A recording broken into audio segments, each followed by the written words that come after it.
मी एक खास प्रकारची रेमेडी बनवून माझ्या केसांवरती वापरली आणि फक्त 7 दिवसांच्या आतमध्येच माझी केस गळती पूर्णपणे बंद झाली आणि त्यानंतर काही दिवसांमध्येच माझे केस अगदी खांद्यापासून ते कमरेपर्यंत लांब झाले. जर तुम्हाला विश्वास बसत नसेल तर ही रेमेडी मी सांगितलेल्या पद्धतीने जास्त नाही, फक्त 7 दिवस तुमच्या केसांमध्ये वापरून बघा. तुम्हाला देखील अगदी 100% रिझल्ट भेटतील. आणि कोणत्याही कारणामुळे तुम्हाला रिझल्ट भेटले नाही तर मला कमेंटमध्ये नक्की सांगा. मी त्यावरती देखील एखादं सोल्युशन तुम्हाला नक्की सजेस्ट करेल. आणि या व्हिडिओमध्ये मी तुम्हाला लाईव्ह प्रूफ देखील दाखवणार आहे, ज्यामुळे तुमचा देखील विश्वास बसेल की ही रेमेडी खरोखरच आपल्या केसांवरती काम करते. तुम्ही इथं माझे केस पाहू शकता आणि जर तुम्हाला देखील माझ्यासारखेच केस हवे असतील तर हा व्हिडिओ तुम्हाला शेवटपर्यंत बघायचा आहे आणि त्यानुसारच स्टेप बाय स्टेप फॉलो देखील करायचा आहे. चला तर मग आपल्या व्हिडिओला सुरुवात करूया. त्या अगोदर तुम्ही आपला हा व्हिडिओ कोणत्या गावामधून किंवा मग कोणत्या शहरामधून पाहताय मला कमेंटमध्ये नक्की सांगा.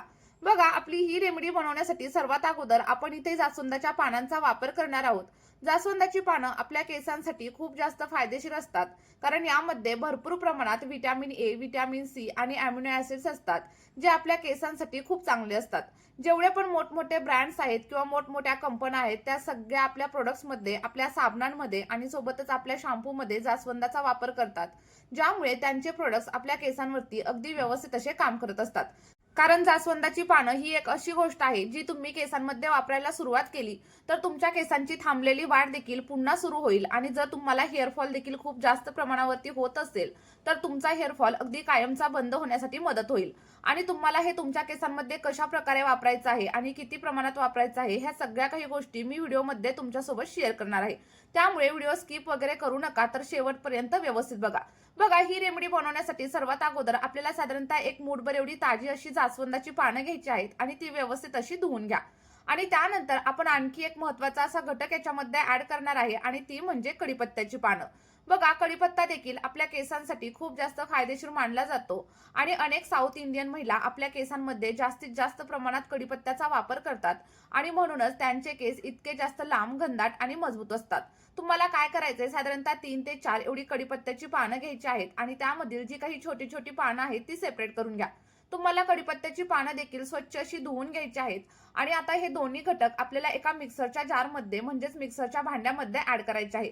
आणि जे कोणतं मिक्सरचं भांडं तुम्ही घ्याल ते अगदी स्वच्छ असायला हवं, कारण या रेमेडीचा आपण आपल्या केसांसाठी वापर करणार आहोत. बघा, साधारणतः दोन्ही पानं मी एक एक मूठभर घेतलेली आहेत आणि आता ही सगळी काही पानं आपण मिक्सरच्या जारमध्ये ऍड करणार आहे. मिक्सरच्या जारमध्ये आपल्याला दोन्ही पानं ऍड करायची आहेत आणि त्यानंतर आपल्याला याच्यामध्ये साधारणतः अर्धा ग्लास एवढं फिल्टर केलेलं पाणी देखील ऍड करायचं आहे. लक्षात ठेवा, ही रेमेडी बनवण्यासाठी तुम्हाला खाऱ्या पाण्याचा किंवा मग बोरिंगच्या पाण्याचा वापर अजिबात करायचा नाहीये. जर तुम्ही असं केलं तर तुमची केस गळती आणखी जास्त प्रमाणावरती वाढू शकते.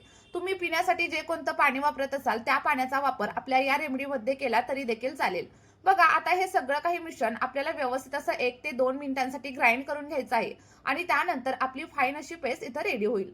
तुम्ही इथं बघू शकता, अगदी छान अशी पेस्ट आपली रेडी झालेली आहे. आणि आता ही पेस्ट केसांवरती कशा प्रकारे अप्लाय करायची आणि आणखी कोणकोणत्या गोष्टी यामध्ये ऍड करायच्या हे सगळं काही आपण व्हिडिओमध्ये पुढे बघणार आहे. त्यामुळे व्हिडिओ स्किप वगैरे करू नका, तर शेवटपर्यंत नक्की बघा. आणि आज मी तुम्हाला सगळ्या गोष्टी अगदी व्यवस्थित अशा समजून सांगणार आहे. बघा, आपल्याला यानंतर एक स्वच्छ असा बाउल घ्यायचा आहे आणि आपण जी काही पेस्ट तयार केलेली आहे किंवा जो काही पॅक तयार केलेला आहे तो या बाउलमध्ये काढून घ्यायचा आहे. काढून घेतल्याच्या नंतर आपल्याला पुढे याच्यामध्ये अगदी महत्त्वाचा एक घटक ऍड करायचा आहे, ज्यामुळे तुमची ड्राय आणि फ्रीझी हेअरची समस्या हळूहळू कमी होण्यासाठी हेल्प होणार आहे. बघा, इथे साधारणतः एक व्हिटॅमिन ई ची कॅप्सूल देखील मी याच्यामध्ये ऍड करणार आहे. व्हिटॅमिन ई आपल्या केसांसाठी खूप जास्त फायदेशीर असतं, कारण हे आपल्या वेळे अगोदर पांढरे होणारे केस देखील कमी करतं आणि केसांना आतमधून खोलवर जाऊन पोषण देतं. तुमच्या केसांना अगदी जाड आणि मजबूत बनवण्याचं काम व्हिटॅमिन ई चं कॅप्सूल करत असतं. जर तुमचे केस खूप जास्त पातळ झालेले असतील आणि तुम्हाला स्प्लिट एंडची समस्या जाणवत असेल तर व्हिटॅमिन ई च्या वापरामुळे तुमची स्प्लिट एंडची समस्या हळूहळू कायमची बंद होण्यासाठी हेल्प होणार आहे. व्हिटॅमिन ई चं कॅप्सूल घातल्यानंतर आपल्याला सगळा काही पॅक अगदी व्यवस्थित असा मिक्स करून घ्यायचा आहे आणि साधारणतः 1 ते 2 मिनिटं व्यवस्थित असं मिक्स केल्यानंतर तुमचा आयुर्वेदिक असा हेअर ग्रोथ मास्क इथं रेडी झालेला आहे. आता हा तयार झालेला मास्क केसांमध्ये कशा प्रकारे वापरायचा, किती प्रमाणात वापरायचा आणि आठवड्यामधून किती वेळा वापरायचा हे सगळं काही मी तुम्हाला व्यवस्थित सांगणार आहे. पण त्या अगोदर तुम्हाला एक छोटीशी विनंती आहे. तुम्ही आपला हा व्हिडिओ महाराष्ट्राच्या कोणत्या जिल्ह्यातून किंवा मग कोणत्या गावातून पाहताय मला कमेंटमध्ये नक्की सांगा. आता मी तुम्हाला सांगते की हा पॅक केसांमध्ये कशा प्रकारे अप्लाय करायचा. जेव्हा पण तुम्हाला हेअर वॉश करायचा असेल तर त्याच्या अगोदर 1 तास हा सगळा काही पॅक तुम्हाला केसांच्या मुळांमध्ये आणि सोबतच केसांच्या लेंथवरती अगदी व्यवस्थित असा अप्लाय करून घ्यायचा आहे. तुम्हाला जेवढा चांगल्या प्रकारे अप्लाय करता येईल तेवढ्या चांगल्या प्रकारे अप्लाय करा, म्हणजे तुम्हाला रिझल्ट देखील खूप छान पद्धतीने भेटणार आहेत. लावल्याच्या नंतर 5 ते 7 मिनिटं अगदी हलक्या हाताने तुम्हाला स्कॅल्पमध्ये मसाज करायचा आहे. जास्त प्रेशर वगैरे अजिबात देऊ नका, तर अगदी हलक्या हातानेच मसाज करा. मसाज केल्यानंतर आपल्याला 1 ते 2 तास हा जो पॅक आहे तो केसांवरती असाच राहू द्यायचा आहे. यामुळे काय होईल, आपल्या सिरम मधील किंवा मग आपल्या पॅक मधील जे काही प्रोटीन आहेत ते आपल्या केसांच्या मुळांपर्यंत पोहोचतील आणि केसांची मुळं अगदी घट्ट होण्यासाठी हेल्प होईल. आणि यामुळे तुमचं केस गळणं आणि केस तुटणं देखील हळूहळू कमी होण्यासाठी हेल्प होणार आहे. त्यानंतर आता आपल्याला शॅम्पू करायचा आहे आणि शॅम्पू करण्याची योग्य पद्धत तुम्हाला माहीत असणं देखील तेवढंच गरजेचं आहे. तर यासाठी आपल्याला सगळ्यात पहिल्यांदा तुम्ही तुमच्या केसांसाठी जो कोणता शॅम्पू वापरत असाल तोच घ्यायचा आहे. इथे मी क्लिनिक प्लस शॅम्पू घेतलेला आहे, कारण हा सगळीकडे अगदी इझिली अवेलेबल असतो आणि जास्त महाग देखील अजिबात नाहीये. बघा, साधारणतः 1 किंवा मग अर्धा शॅम्पूचा पाऊच आपल्याला एका भांड्यामध्ये ऍड करायचा आहे. कारण बघा, शॅम्पू ज्यावेळेस आपण डायरेक्टली केसांवरती किंवा मग स्कॅल्पवरती अप्लाय करतो तेव्हा आपले केस आणखी जास्त प्रमाणावरती ड्राय आणि फ्रीझी होण्याची समस्या आपल्याला जाणवू शकते. त्यामुळे मी सांगितलेल्या पद्धतीनेच तुम्हाला आज शॅम्पू करायचा आहे. आता या शॅम्पूमध्ये आपल्याला रोज वॉटरचा देखील वापर करायचा आहे, कारण आता उन्हाळ्याचे दिवस चालू आहेत आणि आपल्याला स्कॅल्पमध्ये आणि सोबतच केसांमध्ये खूप जास्त प्रमाणावरती घाम येतो आणि ही समस्या कमी करण्यासाठी आपल्याला या रेमेडीमध्ये रोज वॉटरचा म्हणजेच गुलाब जलचा देखील वापर करायचा आहे. साधारणतः 1 चमचा एवढं रोज वॉटर आपल्याला याच्यामध्ये ऍड करायचं आहे आणि त्यानंतर दोन्ही गोष्टी व्यवस्थित अशा मिक्स करून घ्या. मिक्स झाल्याच्या नंतर आपल्याला साधारणतः अर्धा ग्लास एवढं फिल्टर केलेलं पाणी देखील याच्यामध्ये ऍड करायचंय. लक्षात ठेवा, बोरिंगच्या पाण्याचा किंवा मग खाऱ्या पाण्याचा वापर इथं अजिबात करू नका आणि ही गोष्ट मी तुम्हाला नेहमीच सांगत असते. आणि जर का तुम्हाला कोंड्याची वगैरे समस्या असेल ना, तर साधारणतः अर्ध्या लिंबाचा रस देखील तुम्हाला या रेमेडीमध्ये वापरायचा आहे. आणि त्यानंतर आपला सगळा काही शॅम्पू अगदी व्यवस्थित असा मिक्स करून घ्यायचा आहे. तोपर्यंत मिक्स करा जोपर्यंत याच्यामधून चांगला फेस वगैरे तयार होत नाही. आणि बघा, आपल्याकडे ना 100 पैकी जवळजवळ 80% लोकांना शॅम्पू करण्याची योग्य पद्धतच माहीत नसते आणि त्यामुळे देखील त्यांचे केस अगदी ड्राय होतात, फ्रीझी होतात आणि त्यासोबतच त्यांना केस गळतीची समस्या देखील जाणवायला लागते.